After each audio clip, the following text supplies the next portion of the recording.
بسم اللہ الرحمن الرحیم۔ السلام علیکم ورحمۃ اللہ وبرکاتہ۔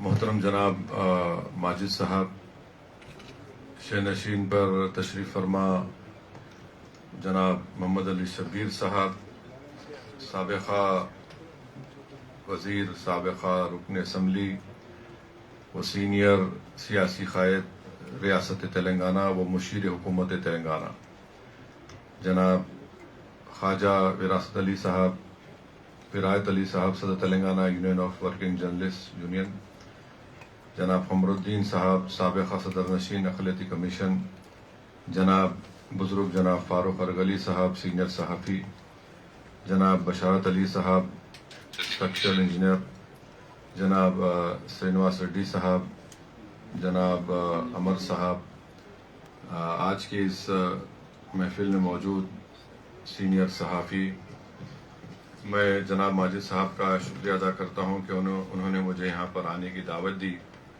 اور اردو جرنلسٹ کے اس ایوارڈ فنکشن میں مجھے مدعو کیا۔ اور ماشاءاللہ جو صحافی آج اس دنیا میں نہیں ہیں، جنہوں نے اردو کاز کے لیے بڑی محنتیں کی، جستجو کی، قربانیاں دی، ان کے نام سے آپ نے یہاں پر صحافیوں کو ایوارڈ دیا۔ فیض محمد اصغر صاحب کے نام سے، تبسم فریدی صاحب کے نام سے، ہمارے عزیز دوست مرحوم حبیب علی جیلانی صاحب کے نام سے، فیض محمد اصغر صاحب کے نام سے، پھر یہ تمام ایوارڈز آپ نے دیے ہیں، اور جناب ایم اے رحیم صاحب کے نام سے، اور N R I award senior صحافی جناب کے این واصف صاحب کو دیے۔ میں مبارکباد دیتا ہوں آپ تمام کو کہ آپ نے اردو کاز کے لیے، اردو زبان کو بچانے کے لیے، اردو زبان کو مضبوط کرنے کے لیے اس طرح کے اقدامات، اس طرح کے فیصلے، اور اس طرح اردو صحافت کو، اردو صحافیوں کو ان کا مقام دلانا، میں سمجھتا ہوں کہ یہ اردو زبان کے کاز کے لیے بہت ہی نہایت اور اہم ہے۔ اور ساتھ ہی ساتھ آپ جانتے ہیں کہ ہمارے آئین، بھارت کا سمویدھان 22 زبانوں کو ریکگنائز کرتا ہے، جس میں اردو بھی شامل ہے، اور ہمارے ملک میں 121 زبانیں ایسی ہیں جو 4000 سے 10,000 لوگ بھی اس کو بولتے ہیں۔ اور ہمارے ملک کے آئین کی خوبصورتی یہ ہے کہ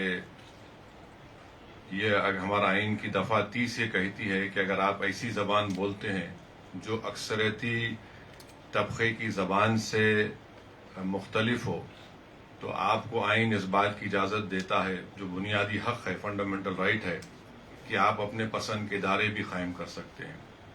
پھر ہمارے آئین کی دفعہ 29 یہ کہتی ہے کہ آپ اپنی تہذیب کو، اسکرپٹ کو، زبان کو آپ اس کا تحفظ کر سکتے ہیں۔ پھر ہمارے آئین کی دفعہ 350 یہ کہتی ہے کہ بنیادی تعلیم، پرائمری اسکول کی تعلیم کی زبان آپ اپنی مادری زبان میں اس کو ہونی چاہیے۔ یہ بہت ہی ہمارے آئین میں جو ہمارے بزرگوں نے بنایا ہے، اس کو ہم کو یاد رکھنی بہت ضرورت ہے۔ میں یقیناً شبیر صاحب نے ہم اور آپ کو یہ بتایا ہے کہ ہماری سرحدوں پر ہمارے پڑوسی ملک پاکستان کی طرف سے دہشت گردی کے حملے بھی ہو رہے ہیں، اور پاکستان کی طرف سے خاص طور سے کشمیر میں، جموں کشمیر میں، راجستھان میں، پنجاب کے جو بارڈر علاقے ہیں، وہاں پر پاکستان اپنے ڈرونز بھیجا رہا ہے۔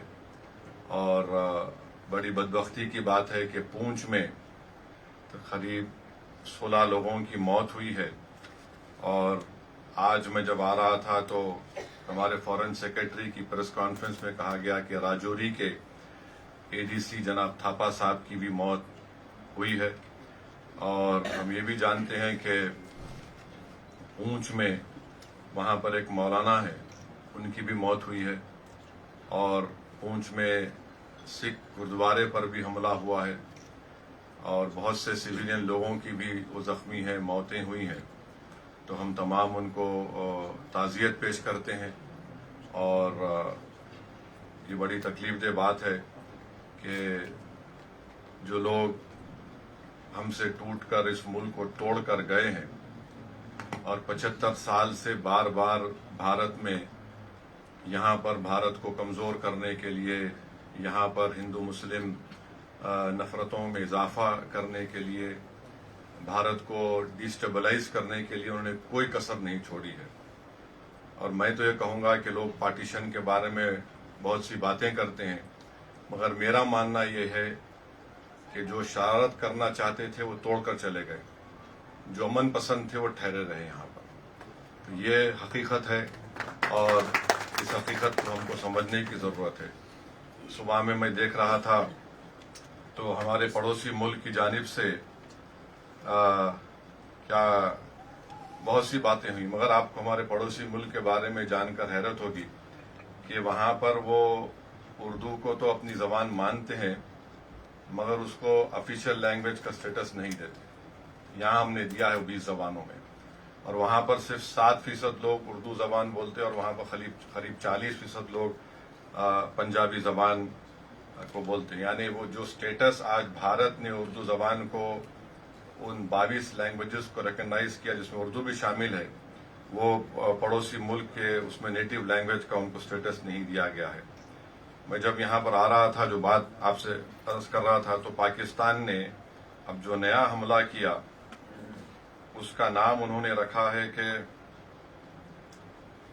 بنیاناً مرصوصاً، مانے یہ قرآن شریف کی الصف سورت کی آیت نمبر 4 ہے، جس میں اللہ یہ کہہ رہا ہے کہ تم اللہ سے محبت کرتے تو ایک سیسا پلائی دیوار کی طرح کھڑے ہو جاؤ۔ مگر اتنے جھوٹے ہیں یہ پاکستان کی آرمی، ان کا اسٹیبلشمنٹ۔ اگر آپ اسی سورے میں دیکھیں گے تو اس سورے کی آیت نمبر 2 میں اللہ فرما رہا ہے کہ تم کیوں ایسی بات کہتے ہو جو کرتے نہیں۔ اس کے بعد یہ آیت آ رہی ہے۔ تو اتنے جھوٹے ہیں کہ قرآن کو بھی، آیات کو بھی اس کا پورا مقصد حاصل نہیں کرنا چاہتے۔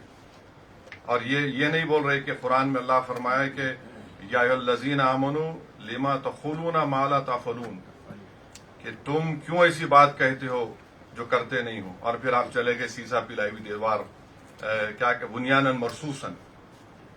تو کیا ہمارے پڑوسی ملک جب ایسٹ پاکستان میں بنگالی مسلمانوں پر آپ گولیاں چلا رہے تھے تو کیا آپ سیسا پلائی ہوئی دیوار بھول گئے تھے؟ اس زمانے میں ان کے جو بہت بڑے لیڈر تھے بھٹو نے بنگالی مسلمانوں کو سور کہا تھا، اور پھر ان کے بہت بڑے خداور قائد نے کہا تھا کہ جو بھارت میں مسلمان ہیں وہ ملچاز ہیں، مانے بالکل ایک نچلی ذات کے ہیں۔ افسوس ہوتا ہے کہ ان کو قرآن کو بھی کوٹ کرنے میں غلط مسئلہ بنا کر پہلے جو آیا تھا اس کو نہیں بول رہے۔ اللہ کیا فرما رہا قرآن میں کہ تم کیوں ایسی بات کہتے ہو جو کرتے نہیں ہو، وہ سورۃ الصاف کی آیات ہے۔ اب بول رہے سیسا پلائی ہوئی دیوار۔ تو ہم اپنے، اور پھر بار بار یہ لوگ بول رہے کہ اسلام کی جنگ ہو رہی ہے بھارت سے۔ کون سا اسلام ہے تمہارا بتاؤ؟ 20 کروڑ مسلمان بھارت میں رہتے ہیں، اور حنفی فقہ کا پوری دنیا کا سب سے مشہور عالم دین مولانا خالد سیف اللہ رحمانی حیدرآباد میں رہتے ہیں، سب سے بڑا عالم ہے، فقیہ الاثر کہتے ہیں ان کو۔ آپ کہتے اسلام کی بات کرتے ہیں، پھر آپ نے ایرانین آؤٹ پوسٹ پہ گولیاں چلائی تو وہاں سیسا پلائی ہوئی دیوار بھول گئے۔ بلوچیوں پر آپ قتل کرتے ہیں، سیسا پلائی ہوئی دیوار بھول گئے آپ۔ افغانستان میں آپ یقین نہیں کریں گے، جب 9/11 کے بعد یہی حکومت تھی، یہی اسٹیبلشمنٹ تھا جو معصوم لوگوں کو، جو ڈاکٹرز تھے، انجینئرز تھے، سرجنز تھے، صرف $15,000 کے عوض میں ان کو امریکنوں کو بیچ دیا۔ $15,000 اس میں کتابیں لکھی میں آپ پڑھ سکتے۔ اور افسوس اس بات کا ہے کہ قرآن کی آیات تو بول دیے، کیا یہ حرمت کے مہینے نہیں ہیں؟ اس حرمت کے مہینے میں تو حملہ ہو ہی نہیں سکتا نا۔ چلیے آپ بولتے آپ اسلام پہ ہے، ذیقات کا مہینہ، ذی الحجہ کا مہینہ، محرم کا مہینہ، تو یہ تو حرمت کے مہینے آپ حملہ کر ہی نہیں سکتے۔ آپ تو اسلام کا پرچم لے کر جو جھوٹے دعوے کرتے، تو آپ نے حملہ کیا، اور آپ نے پونچھ میں 14 لوگوں کی جو موت ہوئی اس میں 4 معصوم 10 سال کی عمر کے مسلم بچے تھے۔ حرمت کے مہینے میں آپ حملہ کر رہے ہیں. اب میرے بولنے کے بعد بولیں گے نہیں نہیں ہم دفاع میں کر رہے ہیں. ارے 75 سال سے تم دفاع کر رہے ہو. یہاں پر لمبینی پار گوکل چاٹ میں جو حملے ہوئے وہ کیا تھے بتائیے. پھر دلسکھ نگر میں بم بلاسٹ ہمارے شہر میں ہوا, کیا تھے. اور پھر یہ بولنا ہے کہ اسلام کا نام لے کر, ان لوگوں کو یہ نہیں معلوم کہ حیدرآباد میں جو جامع نظامیہ ہے اس کو حضرت مولانا انوار اللہ شاہ فاروقی رحمۃ اللہ علیہ رسول اللہ صلی اللہ علیہ وسلم کے حکم پر مدینے سے نکل کر حیدرآباد آ کر اس مدرسے کو قائم کیا. یعنی آپ یہ بولنا چاہ رہے کہ آپ ہی اسلام پر ہیں اور 20 کروڑ مسلمان جنت میں نہیں جائیں گے. آپ یہ بولنا چاہ رہے کہ ہمارے تمام جتنے علماء ہیں, چاہے وہ دیوبندی مسلک کے ہوں, بریلوی مسلک کے ہوں, چاہے اہل حدیث ہوں, چاہے شیعہ ہوں, آپ ہوتے کون ہیں بھائی؟ اسلام کو کیوں لے کے آ رہے؟ آپ ایک جارحانہ موقف 75 سال سے بھارت میں کر رہے ہیں. آپ وہاں سے دہشت گردوں کو بھجا رہے ہیں اور آپ یہاں پر پونچھ میں آپ مار رہے ہیں. آپ اب تو گرجا گھر کو بھی آپ نے نقصان پہنچا دیا. ایک ہمارے آندھرا پردیش کے ایک بہادر سپاہی کی بھی اس میں ہلاکت ہوئی ہے. تو یہ بار بار, اچھا آپ کو جان کے حیرت ہوں گی کہ جماعت اسلامی پاکستان کا چائنیز کمیونسٹ پارٹی سے اگریمنٹ ہے. جماعت اسلامی پاکستان, جماعت اسلامی ہند نہیں, جماعت اسلامی پاکستان کا چائنیز کمیونسٹ پارٹی سے اگریمنٹ ہے. اور اسلام کی بات کرتے آپ, کہاں وہ دہری ہے اور کہاں توحید کی بات, کہاں ماؤ اور کہاں ہمارے اولیاء اللہ. جماعت اسلامی پاکستان کا اگریمنٹ ہے چائنیز کمیونسٹ پارٹی سے. آپ اسلام کی بات کر رہے ہیں مگر آپ جو چائنا کے زنجیانگ میں جو قتل و غارت گیری مسلمانوں سے ہو رہی ہے, آپ ایک زبان پہ نہیں آتا آپ کے. تو یہ ان کا اصلی مقصد رہا اور ہم ان کو بولنا چاہ رہے کہ آپ یاد رکھو کہ ہمارے پاس جو علماء کرام بھارت میں ہیں اور جو اہل دل یہاں پر ہیں وہ ایک نہیں کئی مرتبہ رسول اللہ صلی اللہ علیہ وسلم کا دیدار کر چکے اور دیدار کرتے رہیں گے. یہ کیا بات بتاتا ہے؟ اور آپ اسلام کا نام لے رہے ہیں. کون سا اسلام؟ آپ پہلگام میں آپ تھوڑی دیر کے لیے سوچئے کہ عورتوں کو الگ کرنا, بچوں کو الگ کر کے کلمہ پڑھو تم ہندو ہو یا مسلم, گولی ماریں گے. مانے جو لوگ بچ گئے وہ زندگی بھر کا زخم اپنے ساتھ لے کے جئیں گے وہ لوگ. اب ہوتے کون ہیں کرنے والے؟ یہ اسلام اور ایک نام لے کر ایک جنگ نہیں کر رہے ہیں. یہ صرف بھارت کو ہمیشہ پریشان کرنے کے لیے 75 سال سے حرکتیں کر رہے ہیں. جو شریر تھے وہ توڑے ملک کو, جو امن پسند تھے اس ملک میں رہ گئے. تو ان کا یہ بار بار اسلام تمہارے پاس کیا ہے بابا؟ ہمارے پاس اللہ کے رسول صلی اللہ علیہ وسلم کا عاشق احمد رضا یہاں پر ہے. ہمارے پاس خواجہ ہند الولی ہے. ہر بار تم تو اچھا بھیک منگے ہیں یہ لوگ, یقین کرو افیشیل بھیک منگے ہیں پاکستانی. IMF سے لون لے رہے جا کے $1 بلین کا. آپ 75 سال سے آپ نے کیا کیا؟ کس نے آپ کو مجبور کیا IMF کا لون لینے کے لیے؟ اور افسوس کی بات یہ ہے کہ IMF کا لون لے رہے ہیں اور یہ انٹرنیشنل, میرے کو مانے یہ انٹرنیشنل مانیٹری فنڈ نہیں, یہ انٹرنیشنل ملیٹنٹ فنڈ دے رہے ہیں پاکستان کو, استعمال کریں گے. اب آپ دیکھیے یہ USA ہے, جرمنی ہے, جاپان ہے, یہ کیسا ہے لوگ اس کو اگری کر رہے ہیں جبکہ ہماری زمین پر, ہمارے گھروں پر, ہمارے سپاہیوں پر حملے ہو رہے ہیں اور ان کو 1 بلین کیا ہے کا لون ملا رہا ہے. تم حکومت تم چلانا تو دور کی بات, تم کو اکانومی چلانا نہیں آتا تمہارے کو. کیا ہے تمہارے پاس؟ وہاں سے بیٹھ کے آپ بول رہے اسلام یہ اسلام وہ, کوئی کچھ نہیں ہے. یہ صرف ان کی جارحانہ غلط پالیسی ہے. یہاں پر امن کو بگاڑنے کے لیے, یہاں پر ہندو اور مسلمانوں میں نفاق پیدا کرنے کے لیے, اور ان کو یہ بات پسند نہیں آتی. آپ اندازہ لگائیے کہ بھاولپور اور مریدکی میں حملہ ہوا تو جو شخص امریکہ میں ٹیررسٹ ہے, حافظ عبدالرؤف, یہ LAT کے صدر کا بیٹا, وہ نماز جنازہ پڑھا رہا. اس کے پیچھے وہ بینڈ آرگنائزیشن لوگ کھڑے, ان کے پیچھے پاکستان کی فوج کھڑی ہوئی ہے. تو آج بھی آپ کل رات میں ہم دیکھے سری نگر کے ایئرپورٹ کے قریب ڈرونز آ گئے. تو آپ اور ہم حیدرآباد میں بیٹھ کر اندازہ بھی نہیں کر سکتے، بلکہ بھارت کے دوسرے مقامات پر جو لوگ بیٹھے ہوئے ہیں وہ اندازہ بھی نہیں کر سکتے کہ کیسے بہادری کے ساتھ ہماری فوج ان کا مقابلہ کر رہی ہے، اور کیسے بہادری کے ساتھ اور صبر کے ساتھ جموں کشمیر کے بارڈر پر بسنے والے لوگ، پنجاب کے بارڈر پر بسنے والے لوگ اور راجستھان کے بارڈر پر بسنے والے لوگ جو ہمت سے ان تمام مصائب اور مشکلات کا سامنا کر رہے ہیں. اور ہم ان کو بتانا چاہیں گے کہ ہمارے رسول صلی اللہ علیہ وسلم نے ہم کو ایک تعلیم دی کہ تم کسی سے جنگ مت کرو. یہ حدیث ہے، یہ تم کسی سے جنگ مت کرو، مگر اگر کوئی تم سے جنگ کرتا ہے تو ثابت قدم رہو. تو ہم کو اب ثابت قدم رہنا ہے. یہ سوال کوئی ہندو مسلمان کا، عیسائی کا، بودھ کا نہیں. یہ سوال دو قومی پارٹی کانگریس اور بی جے پی کے، ان کو بھی ان دونوں قومی پارٹیوں کو اپنی تو میں ختم کرنی چاہیے.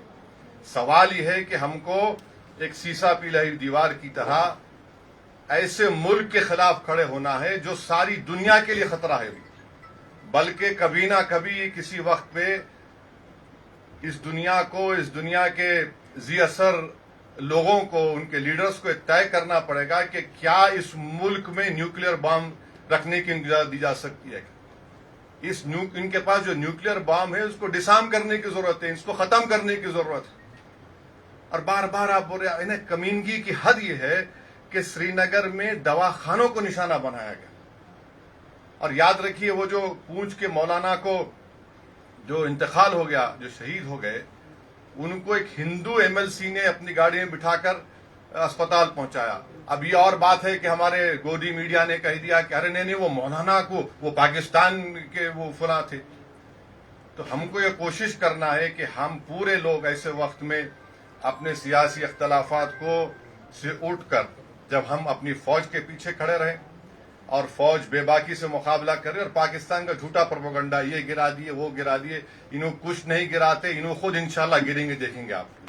اور یہ ہونا چاہیے. یہ بار بار اس طرح سے دھمکی دینا، بار بار آ کر تنگ کرنا، بار بار آ کر ملک میں پریشانی پیدا کرنا، اور ان لوگوں کی وجہ سے آپ میری بات سے متفق ہوں گے کئی مسلمان جیلوں کو چلے گئے. 8 سال 7 سال جیل میں رہ کر نکلے وہ لوگ، بچے وہ، ان کا تو وہی نہیں ہے پھر. تو اس لیے میں سمجھتا ہوں کہ ہم لوگ متحد رہیں، اور جو لوگ شرارت کرنا چاہ رہے ہیں، جو لوگ خواہ یہ نفرت پیدا کرنا چاہ رہے ہیں، وہ بھی باز آئیں. ہماری دونوں نیشنل پارٹی سے اپیل کرتے ہیں کہ آپ اپنی تو میں بعد میں کر لو، پہلے فوج کے پیچھے ہم کو کھڑے رہنا ہے.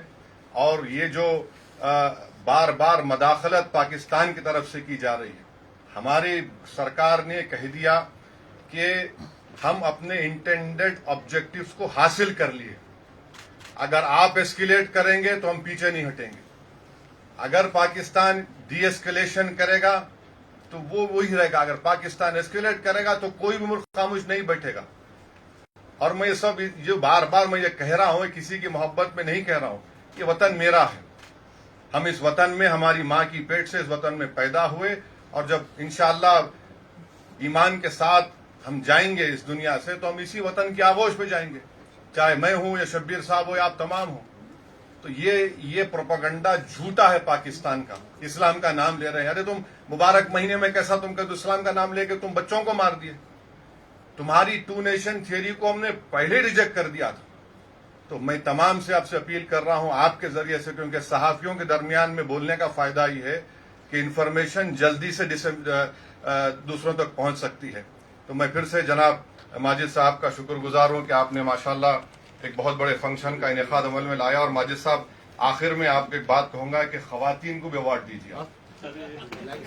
خواتین کو بھی اردو کے ایوارڈ دیجیے. آپ پورے مرد حضرات کو دے رہے ہیں ایسا نہیں ہے.